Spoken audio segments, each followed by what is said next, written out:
Hello all, welcome again. I have to put it out there, it's trigger warning. We have got 5 brilliant people here discussing about our identity. Now, we've got Ashly. How are you? I'm good. How are you? Pissed off about this freezing on my end, but other than that, I'm good. I'm actually great. So, to save everything, I'm going to restrict how much talking I'm going to do tonight. There you go. Then we've got Nick. How are you, buddy? Yes, always feel better. We always feel good to be on the show with you guys. So. Absolutely. Then we've got Dr. Gilly Kahn. How's your week been? I'm good. I'm kind of laughing on the inside because I just connected the dots. I told you earlier I was tired, and you said, I don't know why, I'm just freezing. So that's why I recommended the sheep that's microwavable, because I thought you were cold. I get it now. And now I'm like, the computer was freezing. So not only was it like a stupid recommendation, but now it's like even more stupid. I wonder why you said about it. Thanks. Then we've got Tammy Vincent. How are you? I'm doing great today. How are you? I'm good. Richard Kaufman. How are you? I'm doing amazing, better than I deserve. That's brilliant. So, the roles we play versus our identity now. Please, everybody, share, subscribe, comment. You know the drill. So, I want to kickstart with our experiences with not knowing who we truly are. Because we all people please, don't we?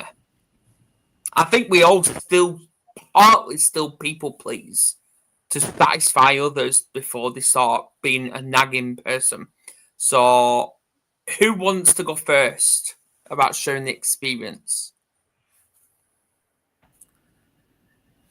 I can. Go for it. Yeah, go for it, Tammy. You want me to go? Yeah. Okay, so this is a topic that is very near and dear to my heart because it's what I deal with a lot of my clients with. Because when you grow up in the complete and utter chaos, you do lose who you are. You're literally, and it's more than like, it's people pleasing is a big part of it. You know, you become somebody different so that you don't get in trouble, so that you don't rock the boat, don't mess things up. But it's even more than that. Like you're literally, I was told even somebody would say hi to me and I would be pushed away and said, she doesn't talk, she's shy. Like it got to the point where everything was dictated what I was going to do or say or be. And it literally wasn't until I meant the therapy for the first time and somebody's like, well, who are you? And I'm like, I have no idea. I didn't know what I enjoyed doing. I didn't know what I liked doing. I didn't have memories of even making my own decision on literally anything. So it got to, people are like, well, when I married the first wrong guy, they're like, well, you can't, he shouldn't talk to you that way. And I'm like, it doesn't matter. I don't know. Like I stood for nothing. And now, it's like I can say, you got to stand for something or you'll fall for everything. You hear that old saying. But back then I had no idea who I was. I literally, some days, and I mean, kids take very specific roles. So you might be the hero or the mascot or the comedian or the good kid or the troublemaker. I was literally whatever I needed to be at the moment to make things less volatile.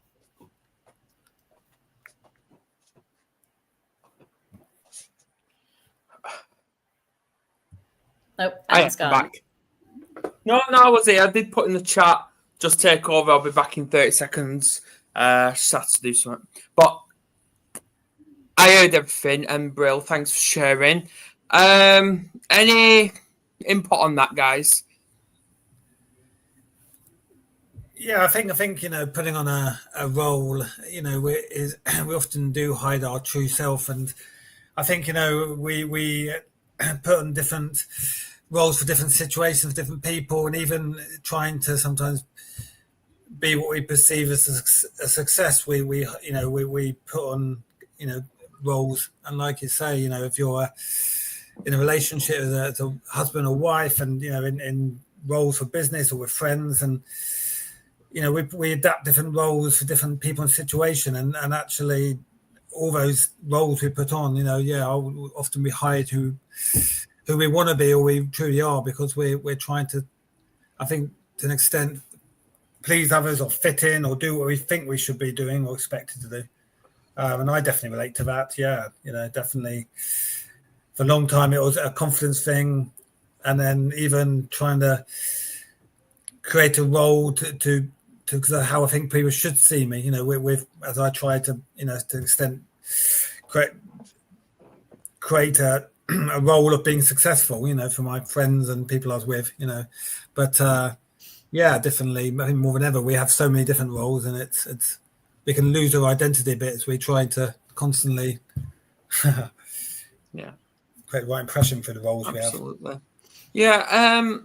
Obviously, trauma does impact our identity, and I want your views as well, especially Dr. Gilly. It's not just trauma, but living with, whether it's autism, ADHD as well, that can have an impact on your identity, doesn't it? Especially through the diagnostic phase, where doctors seem to just diagnose them and then, right, you're on your own. Yes, absolutely. So actually, when you brought up the question, it's like I wanted to speak and then I stopped because I felt like I had so many examples and I didn't know, first of all, which example I should share, and I also didn't know like which example I was comfortable sharing.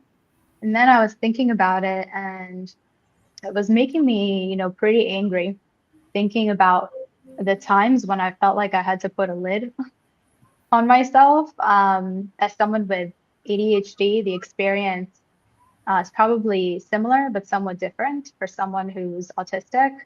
But for me, it has been more situations where I'll give you like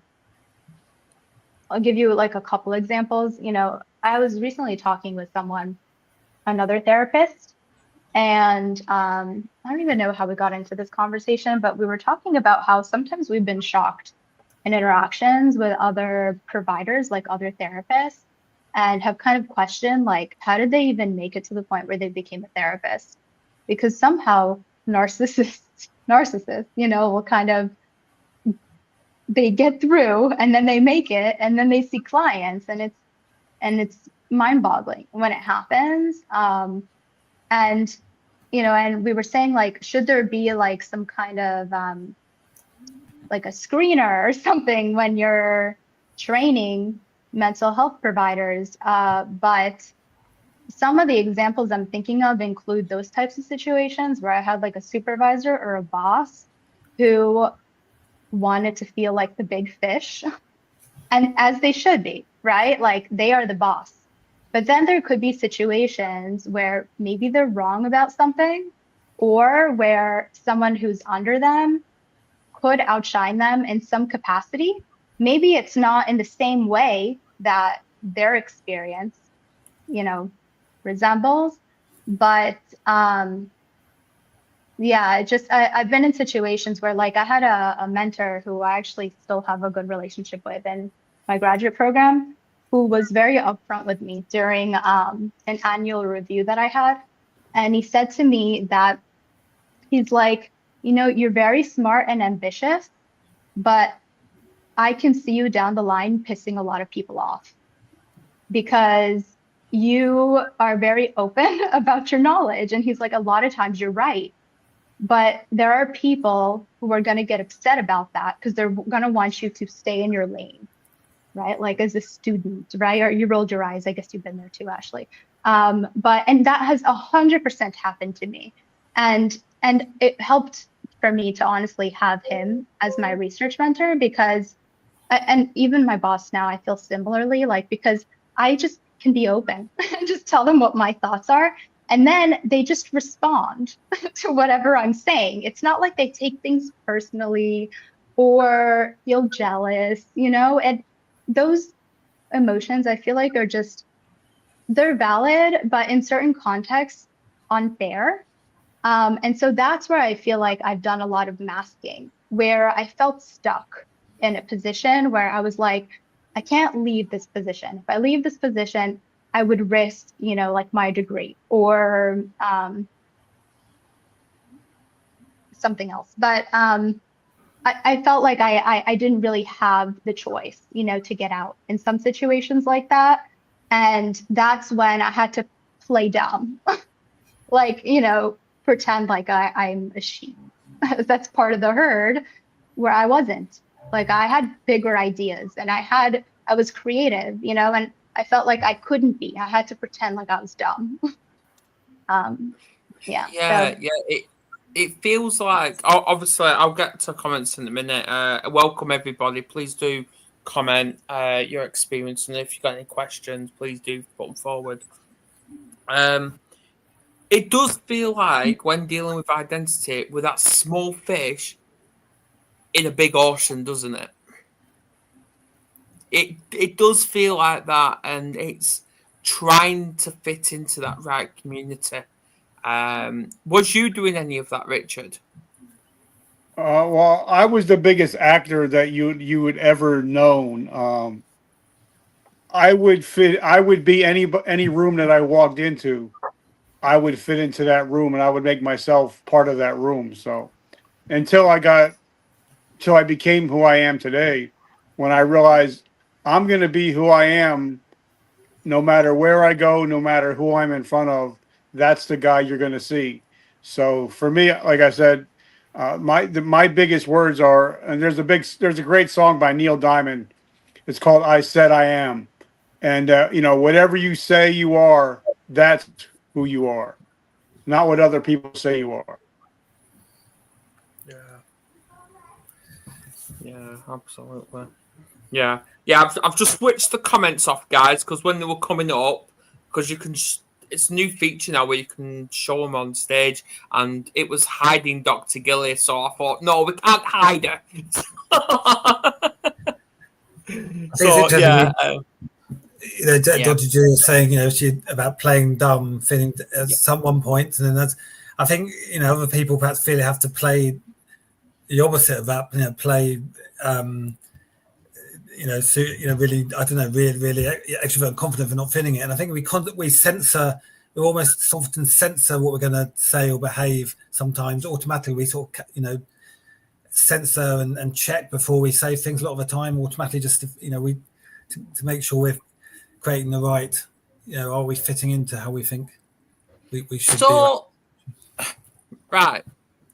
When it comes to emotions surrounding this, when we're being mistreated or whatever, and we try and stand our ground, who are we at? Which sort of identity are we becoming? Are we becoming that barrier one where we've got all barriers up to like, don't come near me? Or are we thinking about that person?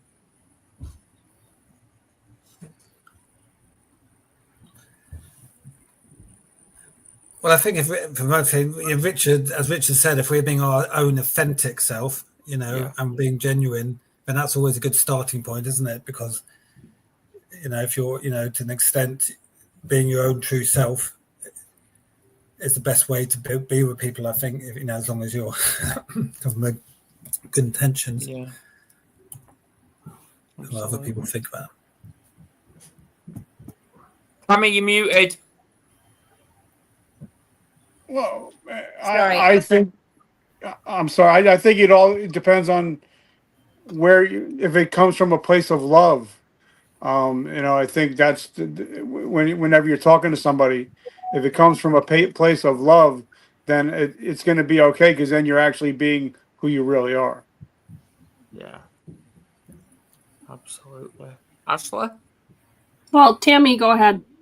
No, I was just going to say, it really just depends on, you have to know who you are. That's because like attach a label to it. Like I think Dr. Gilly, you said in the beginning, like this person has ADHD and this has this and she's autistic. And I remember, I've said to people, if you strip all that out, if you strip it, like get rid of your kids, get rid of your husband, get rid of any quote unquote dis-ease that you have, get rid of all of that. You're not autistic. You're not you're not an ADHDer. You're not a mom. You're not a husband. Who are you?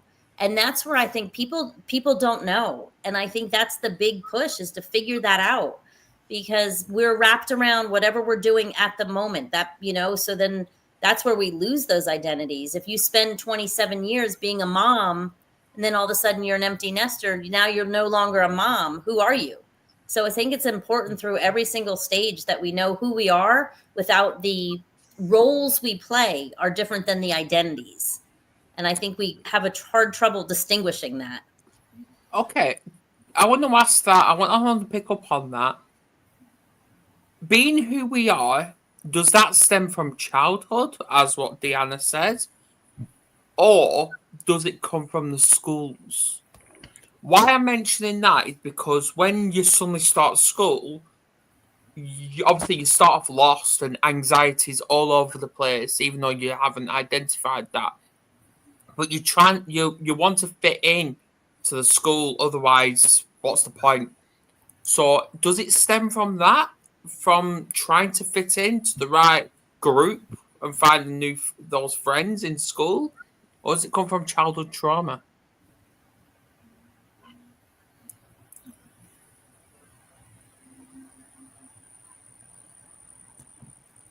Because I don't think being in school, any of us knew what identity we had until we got to, like, I don't know, 12, 13. Well, and the thing is, like, I was just reading what Annette had written, but I think all in all, like, when we are in either a trauma situation, or even if we didn't have a traumatic childhood, I think our identity begins to be shaped. We just don't know it yet. Mm-hmm. Yeah. Because when you're a kid, and say you're not in a trauma situation, when you're a kid, you have that carefree spirit. Kids don't have a filter. They just say what they say, right? So they're free to express whatever is on their mind. And as we age and the adults in our life, they begin to shape that. Kids are to be seen and not heard.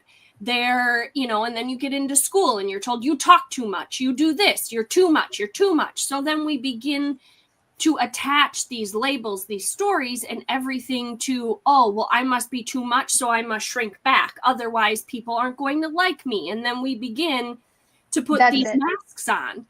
But even if there is a trauma situation, if you're watching a parent berate or abuse another parent or whatever, it must be, oh, well, I must have said something that made mom angry, or I must have said something that made dad angry. So now I've got to, I just need to be quiet and I just need to hide. And then again, you put the masks on. And we see that a lot of times, even with foster kids too, that are coming from traumatic situations and all of that.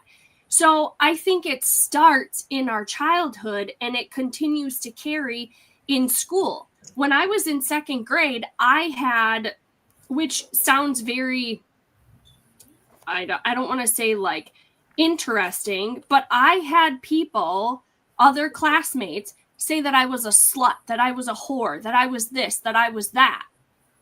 And in second grade, well, where are they getting those words from, right? So you were targeted.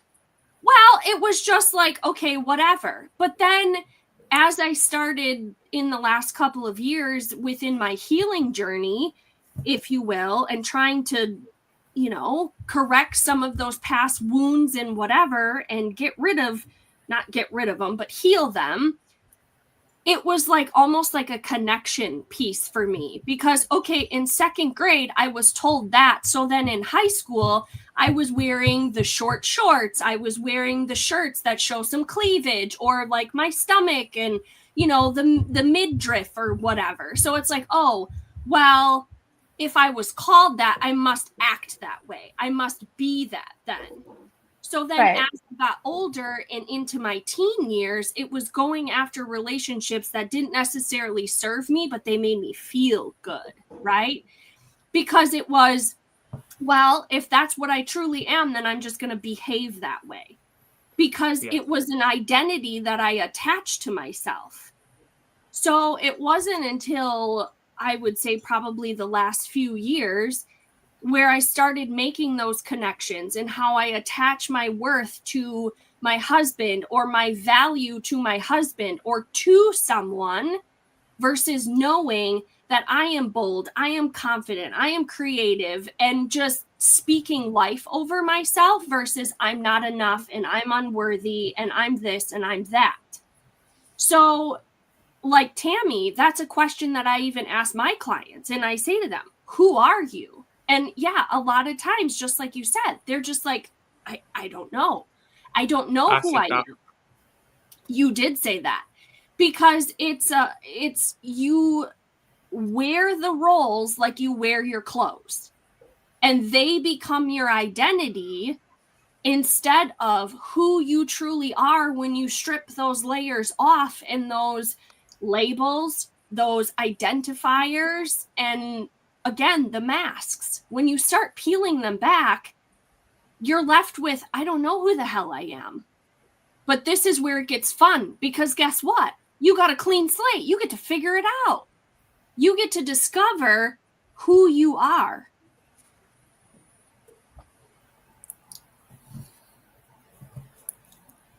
Yeah, I feel like it's Ashley, what you said, it sounds very accurate to me. And I think there's this real like cognitive dissonance that you feel, you know, when you get these messages and um, sometimes they can shape your behavior or motivate you to behave differently. And then it just feels like off, you know, like you're doing it. And if anything, it just kind of, your mental health starts to deteriorate because it's not really you. And you just feel like you have to put all this energy into acting to make other people happy. And then when you're trying and it's still unsuccessful, it's like, what's the point of trying? And it's shocking to me too, like, you know, just reflecting even on my own childhood and even in adulthood, like as a graduate student, for example, where people in power, like professors and the things that they said, I mean, it's like, and I don't think I was a bad kid, you know, but like, it's like the instilled, like you were not a slut, Ashley, in second grade, you know, but it's like people just, they, you know, instill these messages into you. And it's truly shocking to me when I think about the people in particular roles, you know, like in the psychology department, it's like, I don't know. And it's like, you want to really have like faith in human beings and in the kindness of people. But sometimes, like, I think those interactions can really make you start to question, you know, like, are there bad people? And I really, really hope there aren't, but there are people who do really bad things. I think we all do bad things, and I think we all have. But sometimes, isn't that good? If there's a reason behind it, like I like annoying Ashley, but oh well. That doesn't mean that's a bad thing, Adam. It just means you're just being a smartass. It's a joke. It's a joke. Yeah, there's a difference. Intention, yeah. Yeah. Yeah. Yeah. Richard? I think the other thing is, maybe the other thing is the rapport that you've built with someone, right? Like if you're going to give someone feedback, I'm calling it feedback because sometimes it's feedback, you know, and it's helpful. Like what my mentor said to me that I said before, my research advisor, like I have not taken it negatively. He said that, you know, I'm going to piss people off. That's not a compliment, you know, but we had a really good relationship where I knew that the praise to criticism ratio was like 4-1, right? Like there was a lot of praise. The relationship was good. This was feedback, in my opinion, you know, then and now. And so it's not that like, you know, telling someone something that's a critique is a bad thing. You know, you need to couch it in the relationship Yeah, and then also, so that's from like the trigger potentially for the masking, right? That's how we Yeah. kind of went down this rabbit hole, because the question is what's motivating people to mask? It's feedback from their environments, you know, and so we could think about the person who's providing feedback and how that could be more sensitive, you know, and then there's also the recipient who's then motivated to mask, like, is it worth it kind of thing. Yeah, so it's like, obviously, before we get to Richard and Nick, Kerry says Kerry Duval equals perfectly unique. So my question is, what makes you perfectly unique? It's it's interesting because when I was at school, I was very shy, and also I was very clumsy, and I wasn't very good at sports. I dreaded sports and avoided also sort of team activity sports, and then when I was left, I was later diagnosed with dyspraxia, and that explains some of the challenges I had with with doing these activities and some of the other aspects. And you know, and it changed my perception. So it's explained, you know, yeah, some of the challenges I had. And then, you know, when I was diagnosed, I was still quite young. My mum said, "Oh well, you know, tell people you're dyspraxic, and then people will understand." But then I thought, well, I didn't want to then give myself a label that people would. I never, you know, it's not a big thing at all. But when I was young, I think I didn't want people to then think there's a dyspraxic kid. You know, I was very young when this was, you know, but I guess it's, you know, is that label, you know, is it healthy, or, you know, is it, I mean, obviously, Matt, you know, is it very young? I was going through those thoughts of, you know, it's helpful to understand it, but, you know, was having that label, did it change anything? Was it helpful? But I think definitely, yeah, if you struggle with certain things, then those things can become a big threat. You know, I struggled with sports and activities, so that defined in many ways how my school years, you know, and it became a big thing, my relationship with other kids at school. So yeah, and then obviously, I guess as you grow up, you realize, well, that's one tiny part of life, and actually it doesn't stop you doing anything. But I think when you're at school, you're more, things become, sometimes get blown out of proportion. Little things can become a big thing in the way you perceive things. Or it doesn't really matter. You realize you get older. Actually, as a kid, that defined my school years, you know, in some way. So, yeah. Yeah. So, Richard, I want to talk about the military with you. Obviously, do you lose your identity in the military of who you truly are? You lose your identity when you get out of the military. Okay. Because when you're in the military, that is your identity. Right. Because I can, even if we just walked up on each other, we're in the military, I can look at your uniform. I can see how many years you've been in, where you've been, if you've been in combat, your rank. So I don't even have to talk to you to know a lot about you.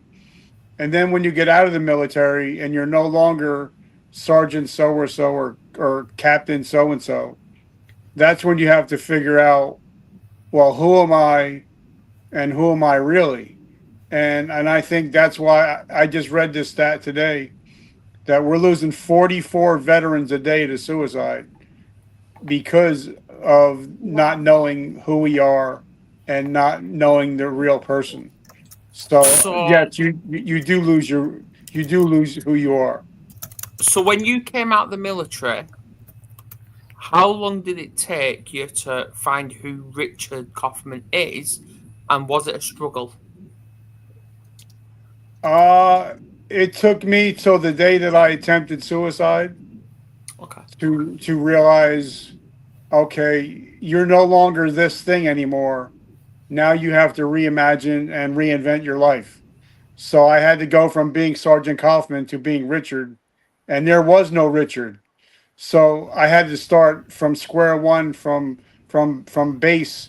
I had to recreate my life, and I think a lot of people, even if you're not in the military, even if you're retire out of a job or lose a job or get divorced, you might have to recreate and reimagine your life.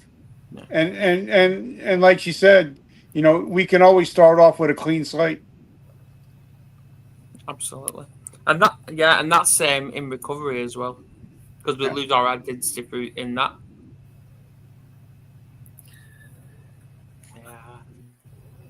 Yeah. So, anyone, any input? Well, I think what you said about on a clean slate. I mean, I suppose owning our identity can, if we want to, we have a potential to sort of reinvent ourselves or rebrand ourselves at any point in our lives and be who we want to be. I mean, that's to the extent that we have the sort of power to do that if we want to. Yeah. That reinvention can happen any time, isn't it? Theory. Yeah. And obviously that was because you was lost as well, weren't you, Nick? When obviously you're divorced, homeless, all that. Yeah, I mean, I think for a long time I had a career and I was defined by that, and I had a wife and a house, and I had all these different roles. And then in a short space of time, I got redundant, lost my wife left me, and I became homeless. And I suddenly thought, well, everything I built my life around and defined me of who I was and my relationships and everything, I suddenly lost it, and I had to start again. And I was like, well, I lost everything, but including my identity. I was like, in a practical way, but also like, who am I now? How do I then start again and build up, building up who was again, so my identity, I kind of had to, in my own mind, decide so definitely that's something I know that process very well. So for most people, it does actually take to try and end our lives for us to actually rebuild ourselves. Is that for all of you? Because I know we can be lost, especially mums as well and dads, when we've got kids, especially autistic kids. We lose ourselves. So how do we keep remaining who we are despite having kids?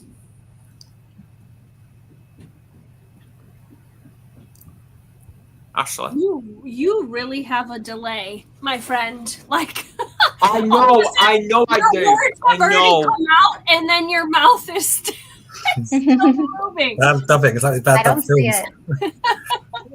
Oh, shut up! See, this is traumatic. This is. Oh, stop it. No, I really do. I like this question because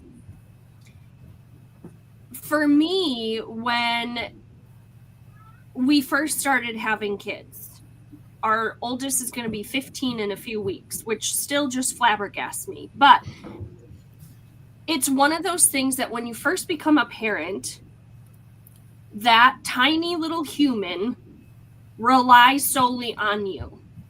But then as they continue to grow and get a little bit older, I think a lot of times we don't know how to separate ourselves from that, because then if there's, okay, tiny human number 1, and then now you're going to add tiny human number 2, and in my case, 3, 4, 5, and 6, it's like your world is so consumed by, okay, I've got this one out of diapers, but now I have this one in diapers. And it's just this ongoing thing until they really are old enough and can fend for themselves, or they can, they start building their own independence.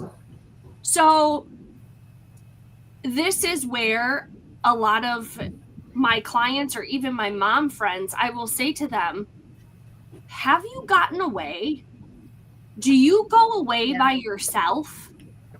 Do you go away with just your spouse? And a lot of them will say, well, my kids are like 4 years old and I never miss a bedtime. Ashly, you and I are on the same page, like very practical, right? Yeah, it's like, I was going to say, like, friends. I love that you don't miss bedtime, but girlfriend, you really need to go away for a weekend alone. Like, because it does something not just for your marriage, but it also does something with your kids. Like, yeah, they're going to miss you. Yeah, you're going to miss them. But you're going to get a good night's sleep, hopefully. You're going to be able to do things that you enjoy that you typically don't have time for. And it gives a whole new level of appreciation for your spouse. The role that they play in the relationship, as well as the role that you play. When your spouse has to take over for the things that you typically do during the day, they realize, holy crap, she really does keep this place moving. If I don't have her, oh my God, things are going to fall apart in a real fast hurry. Because so many people rely on you in that functioning household. But it's also getting away as a couple, because that's where you need to be able to reconnect with each other. I tell my children, and this seems very harsh, but I tell my children, you are not the center of the universe, and everything doesn't revolve around you. Because they're old enough to say that now. Because I still want to be married to my husband and still like him and love him when my kids are out of the house. So that means the almost 15-year-old is going to be babysitting, because peace out, mom and dad are going on a date. Or I will find a babysitter, which is a little more difficult when you have 6 kids and multiple dogs and all the things, but I will find a babysitter for us to go away for a weekend. Sometimes we've gone away like out of state for 5 days. That's a little more tricky, but a weekend is easier. So it's the little things like that that help you not be so wrapped up in your children. But starting with one night away, so you can do the things that you enjoy. I think the first time I went away was a Mother's Day weekend. I was also pregnant, but I was able to like read a whole entire book. I ordered myself room service. I got myself a massage. I was like, yes, this is what I've needed. Because you have to find not just the things you enjoy, but you have to be okay with being with yourself and not hearing constant mom. So Ashly, as great as that is, even though it was partly your choice to have 6 kids and all them dogs, but anyway, moving on. She's the most qualified. She's the most qualified to give advice. Exactly. Then, right? Exactly. That's my point. But what if you come across a parent, like, for example, 2017, me and Kerry went to London for the night. That's literally the furthest we've been away from, well, at the time it was just the 2 oldest. But what if you come across a parent and they were ringing the people that had the kids every couple of hours to see how the kids are, rather than enjoying themselves? Again, you're not getting away enough. Because if you're constantly calling to check in, how are they? How are they? How are they? It's a separation anxiety. Yeah. That's why starting with like one night every couple of months, or you go for extended like hours. Say you do 8 hours, almost like you'd be working a job outside the house. You go 8 hours and then you take it to an overnight, because at some point you have to be able to disconnect and trust that your kids are fine and your kids are going to be okay. Because a lot of times what happens if you're going to do that, the person that's truly taking care of your kids, they're going to feel like, 1, you don't trust them, or 2, you're going to create more anxiety within the kids, because they're going to be like, oh, are you coming home? And then it's the waterworks and then it's all the things, versus, no, I'm going to trust that my children are fine. Everything is okay. I can do this. And away you go. And otherwise, what happens too is, say, Carrie goes away and then you're with the kids, and it comes where you're texting her, when are you going to be home? What time are you going to be home? You're making her feel guilty for taking time to rest and to recharge. So you have to cut off the communication. It sounds harsh, but you have to. Otherwise, you're going to create a guilt cycle and shame, and like she's not worthy enough to receive rest. Or vice versa. Well, yes, or vice versa. But most times, as we've talked about before, it ends up being the mom in that role. Yeah. Yeah, I also feel like it's helpful to have like a few different, interests, or I don't know, the question of identity is very abstract, right? But like in terms of feeling like you're not just a mom, right? Reminding yourself through doing, but also being purposeful, like whenever you're engaging in any of those activities. Like for example, this weekend I'm going to an Illuminarium yoga class with my other friend who's my friend who's a therapist. But there's something I think about like connecting with like female and within female friendships, or even if like, if you're the guy in the relationship, like going out like with your guy friends, like you know, just connecting outside of the marriage too. So you feel like you have a life outside of your family. I mean, it's beautiful that you have a life in your family too, but then to really feel maybe like you're connected with yourself as a whole and beautifully complicated human being, like you have a lot of, it's like I write in my book, which I should mention because it's coming out on Tuesday. The title is Allow Me to Interrupt. But you have like a basket of eggs and you have to tend to all of the eggs, right? So there's like friendship and there's family. And then for me, it's like writing is like a hobby, but it turned into a side career. And psychology and getting my nails done and the self-care and the vacationing and the traveling and all these things that I really love to do, and making sure that I'm doing at least some of them while also juggling my role of being a mom. Yeah, I think I'll add that. Yeah, I think that identity is so many different things. I think part of that, like you said, is our quality of relations with other people, and I think people who if you have a good social network of different people, then that can help. I think also your well-being and mental health, having lots of good quality relationships. And I think with family is important, but also maintaining having time for yourself and having time for your different friends, and you may have lots of different groups of different friends. And I think having healthy relationships, and time for different people, and is a really important thing. I think sometimes, like I have a friend who, when he got married and had a child, we never see anymore because he's always every weekend with his family, and obviously that's his priority, and that's important. That's good. We all understand, but we sometimes think he never sees his friends who he's known for years. And he's losing out on the quality and the benefits of that connection of those friends he's had known for a long time. And so I think it's, the connecting with people and the quality of spending time with people is important. It's a really important thing we need to do of our life. And I think it's very easy sometimes in certain situations to lose those connections. And particularly with families where you have kids, it's a classic, isn't it, to lose touch with friends, certainly when you get caught up with kids. And I think and this is what a few of us have been talking about is if you've got kids, brilliant, fine. If you don't, even better. It is even better.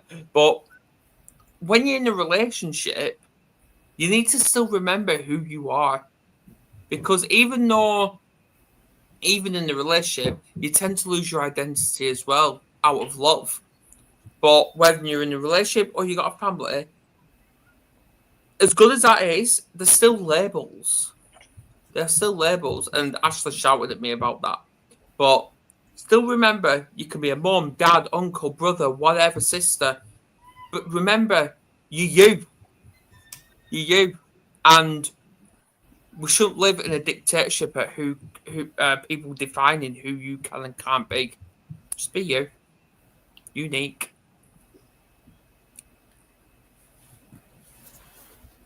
Tammy. Yes. Any input? It's not heard from you for a bit. No, I was just soaking it up, and I mean, I agree with everything, and I think especially, like I said, you have to keep yourself throughout your entire process, and you have to start it young so that you know who you are if you lose a job, you're not a dentist. If you're a dentist and you lose a job, all of a sudden, what am I? You don't ever want to get in that situation. So you need to start early, spending time with yourself and encouraging your friends to do the same thing. I mean, my husband actually just went away by himself for the third time in 23 years, where I'm like, oh, heck no, I'm my friends, a cruise, a speaker's cruise, whatever. And I just think about that all the time. Like, if I left, he would flounder. He has no idea what he would do. and I'm like, and I don't feel like, a long time ago, I didn't know who I was, but I know I'm very clear about what I like to do now. I'm visiting my friend in North Carolina for 2 weeks, and I have no problem with that. I think it's also, I know people in these situations where, if your identity is all about your relationship, perhaps, as a couple or as, your wife, and then when you divorce, then suddenly, you're like, well, who am I now? And especially if you lost touch with your friend network. And it's similar. You could have a job, I knew someone who'd been a career all his life and got made redundant in his whole identity. I was like, well, what do I do now? That's what I've done in my life.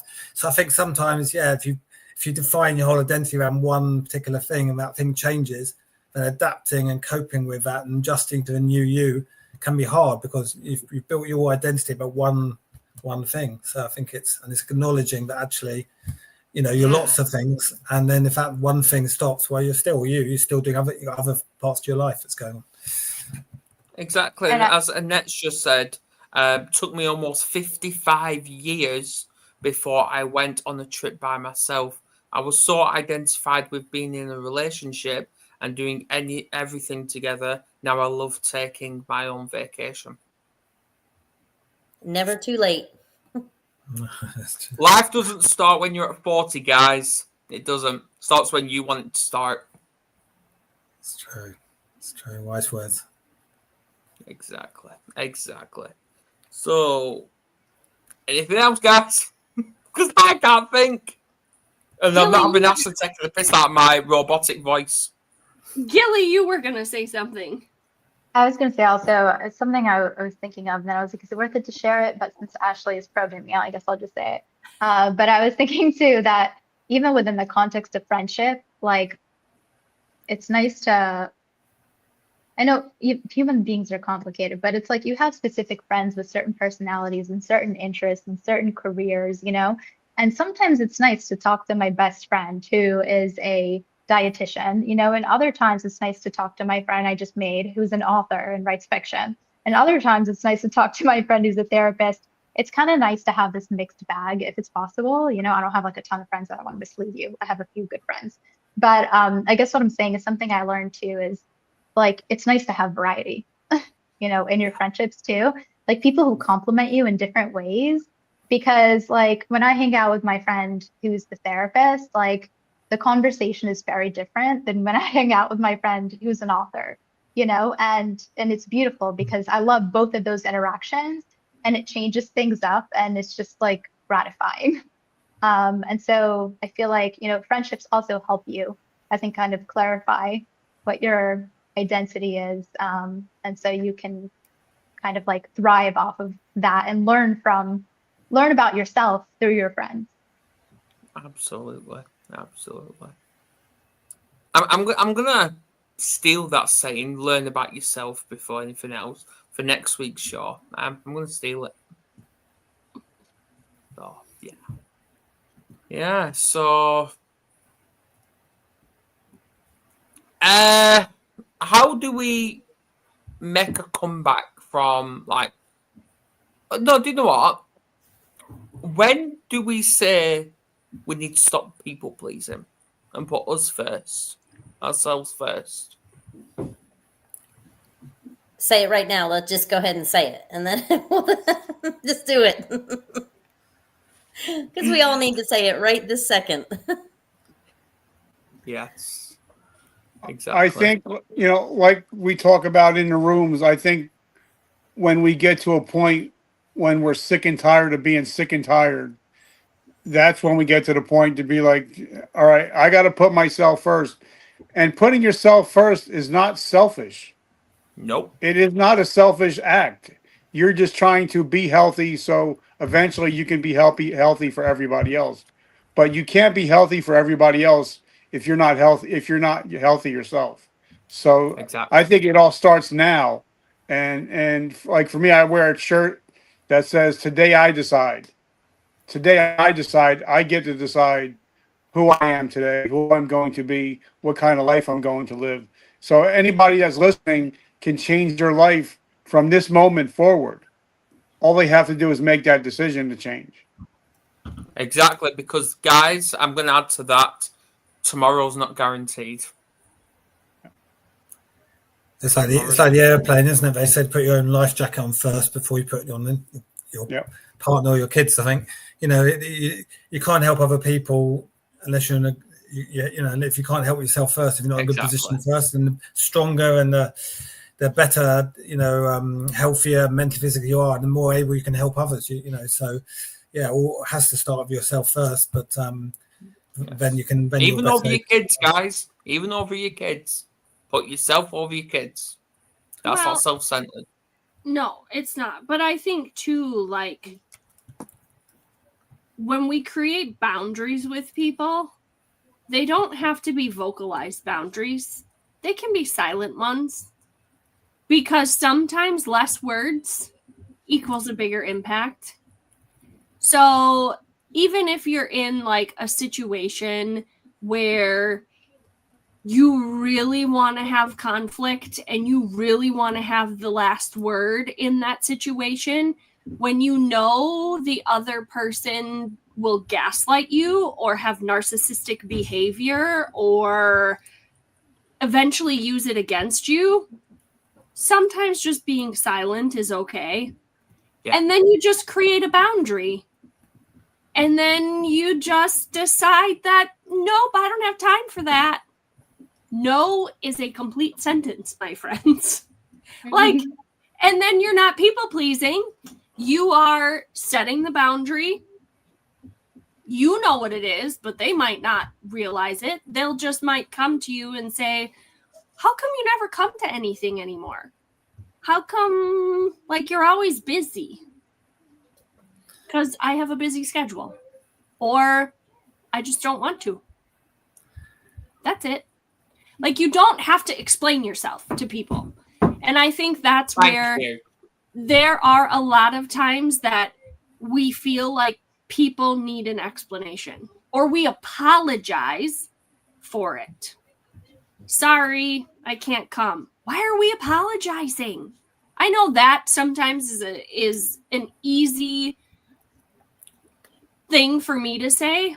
Sorry, Ashly, I can't. Ashly, sorry is an overused word that means fuck all. Well, I mean, it seems more polite, right? We think, we have to be polite. So we apologize, right? But we have nothing to apologize for. No. In England, I think if we bump into someone, we say sorry. Automatically. I think if someone bumps into me, I say sorry. We love saying sorry. So if someone bumps into me, I'll say sorry straight away. We love saying sorry in England. And I am not Canadian. I live in Wisconsin. I'm just south. I'm south. No, but I think that's the biggest thing that ends up happening when it's even in that where we put that mask on and that people pleasing aspect. They all tie together, and it can just be a simple, I'm not available. It's interesting to say when do you say sort of enough's enough? Because I think when you're young, 10 years old is old or whatever. So when you're 20s, you think 40 is really old, isn't it? And then when you get to 40, you think 60 is old. You always think, obviously, when my son's 9 and he thinks I'm ancient, but when to him, 9-year-old, he thinks people in the 30s are old. But as you get older, you often we feel young. We still deep down feel young. I think it's, and one of the groups I'm in, a 70-year-olds come along because he started again because he's like, well, I'm fit physically and mentally, but I want to start again. I want to take more advantage of life. So I think, is when can you, say enough's enough, or step out and create your new identity, or be who you want to be. Well, actually, I think it's really whenever you want to do it, you're ready to do it, because sort of time of your life is all relative. And like I say, sometimes we think, oh, it's too late, but then actually only got another 10 years, 20 years, 30 years, 40 years. So it's never too late, is it? Absolutely. Right. Final two questions. Firstly, where can people find you all?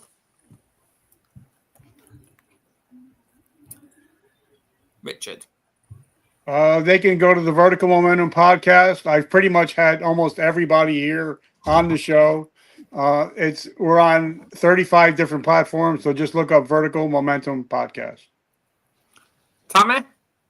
Probably easiest thing is just to go to my website, which is just my name, TammyVincent.com, and you can reach out there anyway. Ashly? Honestly, Facebook. Just search out Ashly, the self-care mama. That's I'm always there. I'm always there. Yes, I mean, if you Google my name, I'm on a lot of social, so I'll come up if you Google my name, Nick Ronald. But Facebook definitely the main platform. Yeah, it's lots of pages and groups. So. Yeah, I'm gonna go with my website too, drgillykahn.com. And on Tuesday, my book is launching. Allow Me to Interrupt. A psychologist reveals the emotional truth behind women's ADHD. So shameless plug, but not so. Yeah, absolutely shameless, because it's Tuesday and that's in like a few days. So. Absolutely. Yeah, I like that. Second question, and I'm going to nick Ashly's question now. Dr. Gilly, I'm going to start with you. Who are you? Shit, you're starting with me? With that question? Who am I? I'm Dr. Gilly. Should I add more? Yeah, it's removing those labels, love. I am I. Brilliant. Nick? There's a saying, I am who I am. I think it's from a book or something. And I've always liked that, I am who I am. So it's, that's it. Take me or leave me. This is who I am. So I am who I am. Right, I'm going to skip Ashly. No, I'm joking. Go on.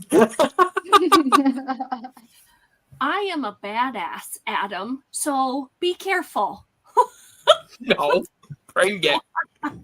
What? Tammy? I am exactly what you're looking at, and I don't change. No matter how hard I wanted to, I can't. So I am unapologetically me. Yes. I am made in the image of God, so I'm God's child. Okay. Who are you, Adam? Yes. Thank you. I'm here. Adam. I'm here. No. I'm here. There you go. Who are you, Adam? Okay. I'm an annoying badass. There you go. That's good. Like it. Yeah. Right. Thank you, everyone. Please subscribe, share, everyone. Next week, we're talking about abandonment issues while living with borderline personality disorder. Actually, skiving as usual, which is common.